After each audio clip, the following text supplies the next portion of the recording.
आइए समझते हैं मानव में पोषण का एक और टॉपिक। हमने पिछले वीडियो में इसके बारे में पढ़ा था, तो हमने पिछले वीडियो में दांत के प्रकार पढ़ लिए थे। फिर से एक बार रिवीजन कर देते हैं, क्योंकि आज की वीडियो में हम बात करने वाले हैं दंत सूत्र के बारे में। दांत का सूत्र जो कि पूछा जाता है कि दांत का फार्मूला क्या है। ठीक है, तो आ जाइए पहले समझते हैं दांत कितने प्रकार के हमने पढ़े। तो हमने पढ़ा था दांत कितने प्रकार के होते हैं, 4 प्रकार के होते हैं। पहले दांत का नाम क्या होता है? पहला होता है कृंतक। बताओ अंग्रेजी में क्या बोलते हैं इसको? इसको बोलते हैं इंसीजर। क्या बोलते हैं? इंसीजर बोलते हैं। दूसरा क्या होता है? दूसरा होता है रदनक। इसको कैनिन या फिर कैनाइन पढ़ते। और तीसरा कौन सा होता है? तीसरा होता है प्रीमोलर या अग्रचर्वणक। अग्र चर्व अड़क, अग्रचर्वणक, या फिर इसको क्या बोलते? इसको इंग्लिश में बोलते प्रीमोलर। और लास्ट वन हमारा होता था चर्वणक, जिसको हम क्या बोलते थे? जिसको हम बोलते थे बेटा मोलर। आपने सबके काम पढ़े होंगे, तो इसका काम, क्योंकि ये पूछा जाता है तो इसलिए मैं फिर से दोहराना चाहता हूं। इसका काम होता है काटना, और रदनक का काम क्या होता है? फाड़ना। जबकि मोलर और प्री मोलर दोनों का काम क्या होता है? चबाना। तो इन दोनों का काम क्या हो जाता है भाई मेरे? चबाना हो जाता है। अब हमें समझना क्या है, हमारा टॉपिक क्या है?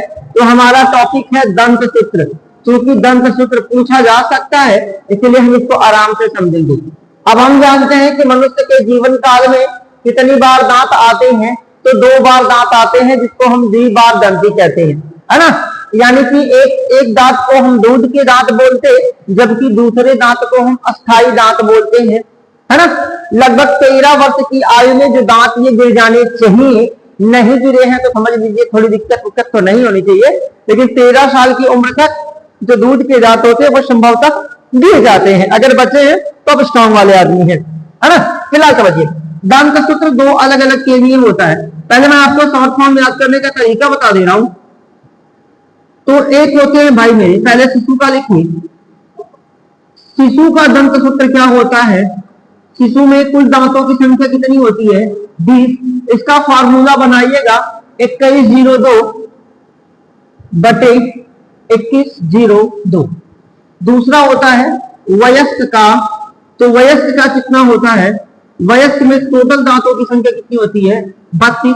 और इनका होता है 23 बटा 21 23। अभी ये क्या है? अभी मैं आपको बता रहा हूं। ये समझने के लिए हमें आराम से जबड़े को 2 भागों में डिवाइड करना होगा।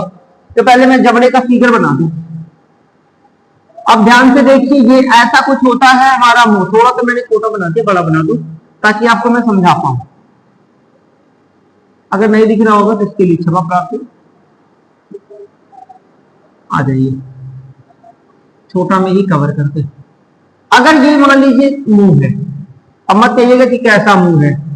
मुंह जैसा भी है ऐसा ही होता है। ऐसा कुछ मुंह है। मुंह में क्या पाए जाते हैं? जबड़ों की संख्या कितनी होती है? 2, है ना। इस जबड़े को हम क्या बोलेंगे? इसको हम कह देंगे ऊपरी जबड़ा,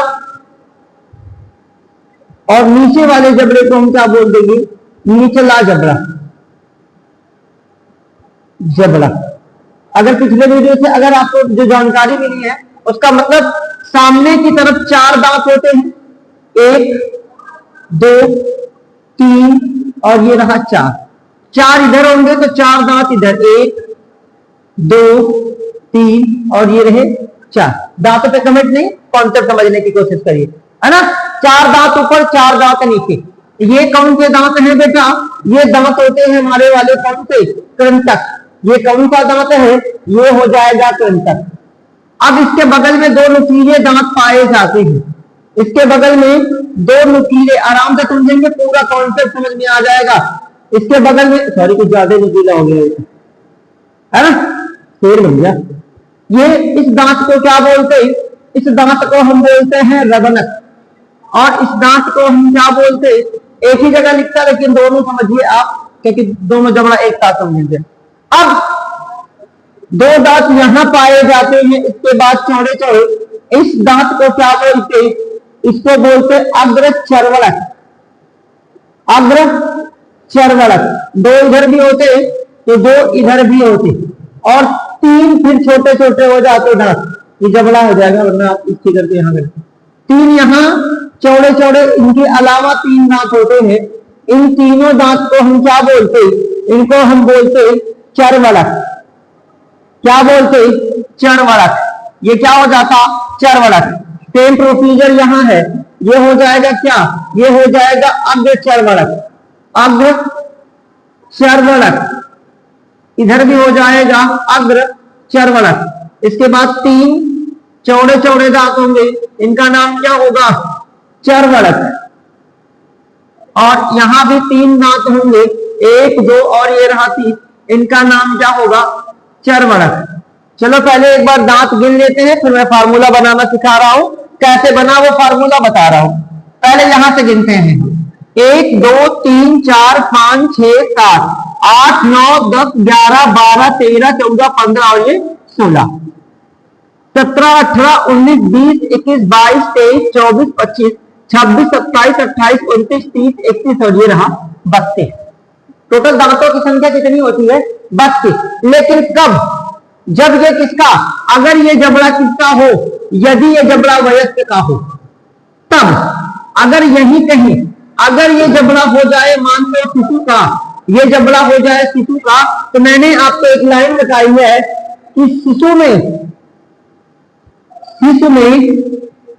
अग्र चर्वणक नहीं पाया जाता, नहीं पाया जाता है। जो बच्चे होते हैं उनमें जो ये अग्र चर्वणक होता है, ये वाला जो दो दांत है, ये बच्चों में नहीं पाया जाता। मैंने इधर नहीं दिखाया, मैंने आपको समझाया। इधर ध्यान से देखिए, ये वाला दांत अग्र चर्वणक बच्चों में नहीं होता। इसलिए अब बच्चों के मुंह में ऐसे जब उंगली डालते हैं, देखा है ना आपने, जब आप बच्चों के मुंह में यहाँ इस कॉर्नर पर उंगली डालते तो वो काट नहीं पाते, क्योंकि वहां दांत नहीं होता। बच्चों में कौन सा दांत नहीं होता? तो बच्चों में प्री मोलर यानी कि अग्र चर्वणक नहीं होता। अब देखो फार्मूला कैसे बनता है। अब हमने क्या करना है, जबड़े को दो बराबर भागों में बांट देना है। कितने बराबर भागों में? दो बराबर भागों में। तो यहां से काटिए, यहां से काटिए, सॉरी तिरछा जा रहा है ना, मतलब ऐसा काटिए कि जो कृंतक आए, बिल्कुल कटिया। अब ध्यान से देखिए, अब फॉर्मूला बनाना यहां सीखिए।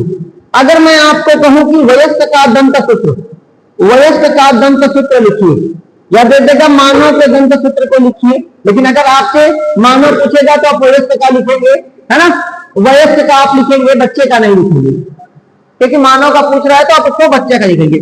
अच्छा सॉरी, वयस्क का। अब देखो वयस्क का दंत सूत्र क्या होता है, तो पहले बताओ आई बराबर, आई कहां से आया? आई आएगा इंसीजर से। जो दांत का जो अंग्रेजी का नाम होता है, उसका पहला अक्षर जो होता है उसको हम कैपिटल लेटर में लिखते हैं। समझ आई बात? तो पहले वयस्क का दंत सूत्र क्या होता है? आई इंटीजर बराबर, इंटीजर कितना है? तो ध्यान से देखो, दो यहां है और दो यहां, एक दो एक दो, यानी कि ऊपरी जबड़े में कितना है? ऊपरी जबड़े में कितना इंटीजर है? 2। और निचली जबड़े में कितना इंटीजर है? 2। यानी ये देखो, ये ऊपर का जबड़ा हो जाएगा, ये ऊपर के जबड़े में, ये नीचे के जबड़े में, यानी कि 2/2। बातें समझ में आ रही? यानी ऊपरी जबड़े में कितना? 2 और निचली जबड़े में कितना? 2। कामा करिएगा, टैनिन बराबर कितना हो जाएगा? ध्यान से देखेंगे, एक ऊपर है, एक नीचे है, एक यहां है, एक यहां है, यानी कि 1/, सॉरी थोड़ा हो जाएगा, ये दूसरा दत्तवे लगा जाएगा, 1/, मैं मिटा के लिखता हूं, 1/1 है ना। दूसरा, इसके बाद पीएम, पीएम का मतलब प्री मोलर की बात हम कर रहे हैं। कितना होता है? तो 2 ऊपर होता है और 2 नीचे, यानी कि पीएम बराबर 2/2। अगर हम चले यम, यानी कि मोलर बराबर, तो मोलर कितना होता है बेटा? मोलर होता है 3। 3 ऊपर होता है और 3 नीचे, यानी कि 3 ये ऊपर हो जाएगा, 3 नीचे, यानी कि 3/3। जोड़ के देखो, 2 1 3 2 5 3 8, यानी कि ऊपर के जबड़े में कुल दांतों की संख्या कितनी है? 8। और नीचे के जबड़े में कुल दांतों की संख्या कितनी है? 8। जोड़ लो, 2 1 3 2 5 3 8, यानी कि 8/8। गुणे जबड़ों की संख्या। जबड़ा हमारे पास कितना होता है? 2। हमने एक साइड का गिना, दूसरा साइड पूरा बचा है ना, तो यहां गुना क्या हो जाएगा? 2। तो बराबर क्या हो जाएगा? 8 का यहां दोनों जबड़े से गुना करेंगे, यानी कि 16 बटे कितना हो जाएगा? 16 बराबर क्या हो जाएगा? 32। अभी मत कहना कि सर 16 में 16 से भाग देंगे तो खाली एक से 16 बड़ा से भाग बचेगा, ऐसा नहीं है। ये क्या है? ये जबड़ा हमने समझना था। तो टोटल दांतों की संख्या कितनी आ जाएगी? 32 आएगी। अब देखो मैंने क्या बताया, वयस्क का दंत सूत्र क्या होता है? 2 1 2 3 21 23 बटा 21 23, यानी इंसीजर बराबर 2, कैनाइन बराबर 1, प्रीमोलर बराबर 2, मोलर बराबर 3। समझाई बात है? अब आगे देखो, अगर यही हम शिशु का निकाले, दिख जाना चाहिए। अगर हम यही शिशु की बात कर ले तो शिशु में क्या होता है? आई बराबर क्या हो जाएगा? 2 बटा 2, ठीक है। उसके बाद कैनिन बराबर क्या हो जाएगा? 1 बटा 1, चलो ठीक है। अब मैंने आपको बार बार यहां लिखा भी है कि शिशु में अग्रचर्वरक नहीं पाया जाता, यानी कि पीएम बराबर 0 बटा 0 और एम बराबर बच्चों में मोलर कितना पाया जाता है? 2 बटा 2। तो इधर कितना हो जाएगा? 2 1 3 और 3 2 5, यानी कि 5 बटा 5 हो जाएगा। पूरे जबड़ों की संख्या कितनी हो जाएगी? 2। तो क्या हो जाएगा? बराबर क्या हो जाएगा? 10 बटे 10। जैसे इसको निकाला सेम, और बराबर टोटल दांतों की संख्या कितनी हो जाएगी? 20। समझ आ रही बातें? ये है बच्चों का दंत सूत्र। निकाला कैसे, कॉन्सेप्ट कैसे किया? भाई कुछ नहीं करना, जबड़े को 2 भागों में बांटो, जो दांत जितनी संख्या में है, ऊपर के जबड़े में कितना है, नीचे के जबड़े में कितना है। अब ध्यान देना, ऊपर जितना होगा नीचे उतना होगा, नहीं इधर 2 कर लो इधर 1 कर लो, तो पता चला बैलेंस गड़बड़ हो जाएगा, बीच में मटर का दाना फंसेगा, गैप बनेगा ना। तो गैप नहीं बनाना, 2 ऊपर 2 नीचे। अगर 1 ऊपर 1 नीचे, तो यहाँ देखिए आई बराबर 2 बटा 2, यानी कि 2 इधर है 2 इधर है। अगर कैनाइन बराबर 1 बटा 1, 1 बटा इधर है 1 बटा इधर, 1 इधर है 1 इधर, तो 1 के ऊपर मतलब ऊपरी जबड़े में 1, ये बटा का मतलब क्या है? ऊपर के जबड़े में, और ये बटे के नीचे का मतलब क्या है? नीचे के जबड़े में, ठीक है। और पीएम यानी कि प्रीमोलर की बात करें, इन दांतों की बात करें तो 2 ऊपर हैं, और यहाँ ध्यान से देखिए 2 नीचे हैं, 2 ऊपर 2 नीचे, तो 2 ऊपर 2 नीचे। मोलर इधर देखिए 1 2 3 है, यानी कि नीचे मोलर कितना है? 3 है। ऊपर कितना है? 1 2 3 है, यानी कि 3 बटा 3 है। टोटल जोड़ेंगे दांत, ऊपर कितने दांत आएंगे? 8, नीचे कितने दांत आएंगे? 8, यानी कि 8 बटा 8 हो जाएगा। अभी जबड़ा 1 2, अगर हमने ऐसे बांटा तो 1 2, तो एक इधर ये तो हो गया, ये दूसरा ये हो गया, 8 बटा 8, ये 8 बटा 8 हो गया। जबड़ों की संख्या 2 बचेगी, तो गुणे कितना कर देंगे? 2 से कर देंगे, तो क्या हो जाएगा? 8 का गुणा करेंगे, यानी 16 ऊपर भी हो जाएगा 16 नीचे। आप अगर ऐसे गिनेंगे तो 16 ऊपर 16 नीचे, टोटल दांतों की संख्या कितनी आ जाएगी? 32। ये रहेगा वयस्क का। शिशु निकालने में इस लाइन को ध्यान में रखिएगा कि शिशु में कौन सा दांत नहीं पाया जाता? तो शिशु में अग्रचर्वरक नहीं पाया जाता। तो इसका फार्मूला क्या हो जाएगा? 2102। ये 0 का मतलब क्या है? पीएम क्या है? अब्सेंट है, यानी कि प्रीमोलर जो दांत है वो बच्चे में नहीं पाया जाता। बातें समझ में आ गई ना? नोट डाउन करिए, ये इंपॉर्टेंट सवाल बनते हैं यहाँ पे।